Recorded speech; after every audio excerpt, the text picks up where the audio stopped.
Assalamualaikum warahmatullahi wabarakatuh. Perkenalkan, nama saya Aldi Noviansyah. Di sini saya akan mempresentasikan soal etika, hukum, dan bisnis untuk mata kuliah etika dan hukum bisnis. Di sini saya akan mempresentasikan untuk materinya. Untuk materi yang pertama,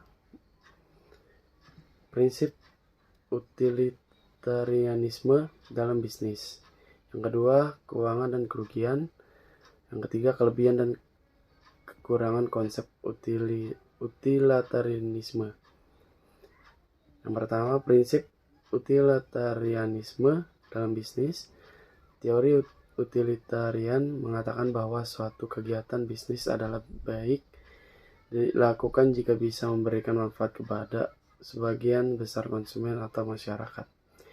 Menurut paham utilitarianisme, bisnis dalam etis apabila kegiatan yang dilakukan memberikan manfaat sebesar-besarnya pada konsumen dan masyarakat.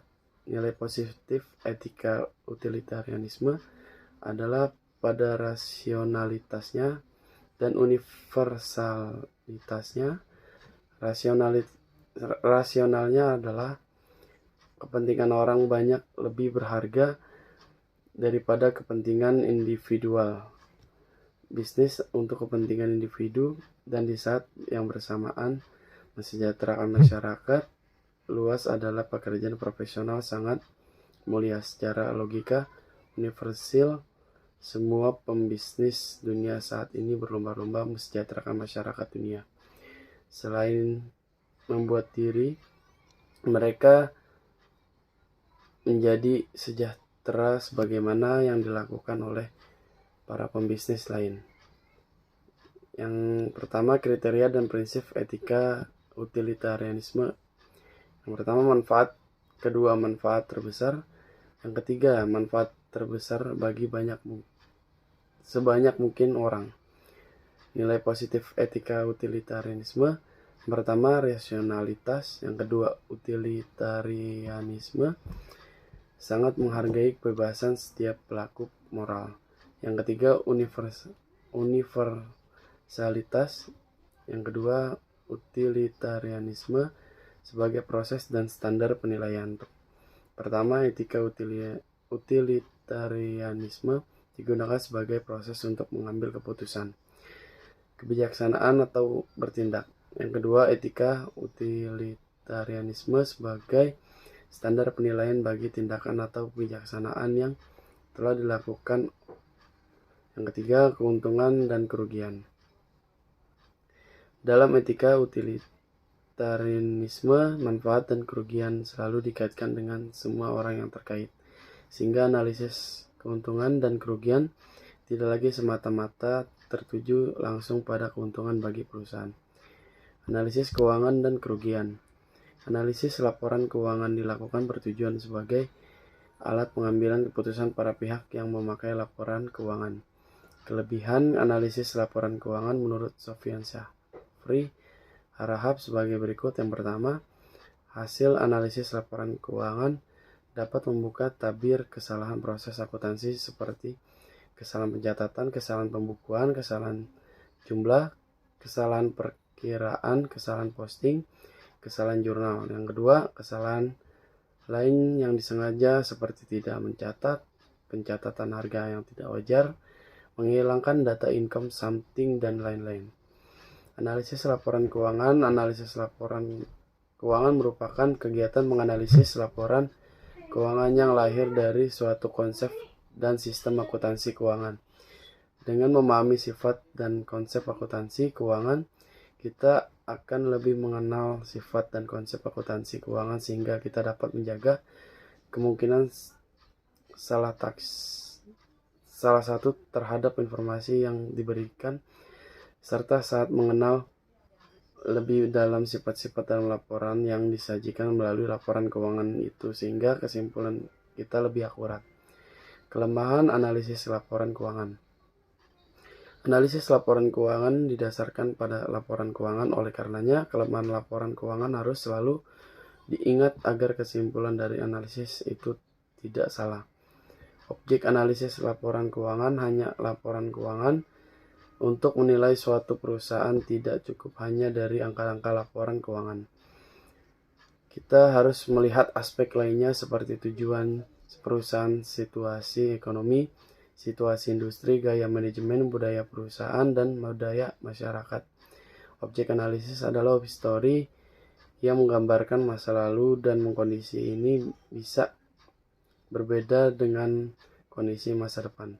Jika kita melakukan perbandingan dengan perusahaan lain, maka perlu melihat beberapa perbedaan prinsip yang bisa menjadi penyebab perbedaan angka. Misalnya, prinsip akuntansi, jenis industri, yang ketiga periode laporan, yang keempat laporan individual atau konsolidasi, yang kelima jenis perusahaan, aspek profit motif atau non-profit motif, yang kelima laporan keuangan hasil konsolidasi atau hasil konversi mata uang asing. Perlu mendapatkan perhatian tersendiri karena perbedaan bisa saja timbul karena masalah kurs konversi atau metode konsolidasi. Kelemahan analisis rasio. Teknik analisis rasio merupakan sebagian dari konsep analisis laporan keuangan. Teknik analisis rasio memiliki kelemahan sebagai berikut. Rasio itu diambil dari data akuntansi yang juga memiliki sifat-sifat tersendiri yang harus diketahui dan memerlukan tafsiran tersendiri, dan bukan tidak mungkin data akuntansi itu sendiri mengandung data manipulasi atau kesalahan-kesalahan lainnya. Perbedaan yang sama-sama boleh dalam akuntansi, misalnya perbedaan metode penyusutan akan memberikan data keuangan yang berbeda, penilaian, persediaan, periode akuntansi, dan lain-lain. Kalau kita ingin menganalisis dua perusahaan yang berbeda dan ingin membandingkannya, kita harus melakukan analisis tentang prinsip akuntansi yang dianut, penyesuaian atau rekonsilia atas hal-hal yang berbeda. Laporan keuangan dapat diartikan sebagai proses menguraikan pos-pos keuangan menjadi unit informasi yang lebih kecil.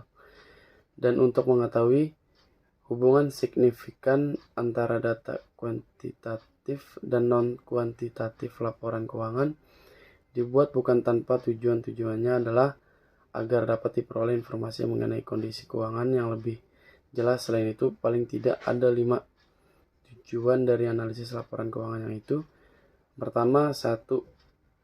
Bahan pertimbangan bagi investor untuk berinvestasi di suatu perusahaan. Yang kedua, memberikan informasi mengenai kesanggupan perusahaan dalam mengembalikan pinjaman serta bunganya. Yang ketiga, sebelum melakukan kerjasama dengan pemasok, perusahaan harus melakukan analisis terhadap kondisi keuangan perusahaan, profitabilitas pemasok, serta kemampuan perusahaan dalam melunasi kewajiban melalui analisis laporan keuangan. Yang keempat, digunakan untuk mengetahui informasi tentang kesanggupan pelanggan dalam memenuhi kewajibannya. Yang kelima, terakhir, untuk mengetahui apakah perusahaan yang akan dimasuki tersebut memiliki prospek-prospek yang bagus. Berikut untuk materi 5-nya. Untuk materi 12, kita lanjut. Yang pertama, pengertian monopoli dan persaingan usaha tidak sehat. Yang kedua, ruang lingkup aturan anti monopoli. Yang ketiga, perjanjian kegiatan dan posisi dominan yang dilarang. Pengertian monopoli dan persaingan usaha tidak sehat. Pengertian praktek monopoli dan persaingan usaha tidak sehat menurut UU LPM atau PUTS adalah pemusatan kekuatan ekonomi oleh satu atau lebih pelaku usaha yang mengakibatkan dikuasainya produksi dan atau pemasaran atas barang dan atau jasa tertentu sehingga menimbulkan persaingan usaha tidak sehat.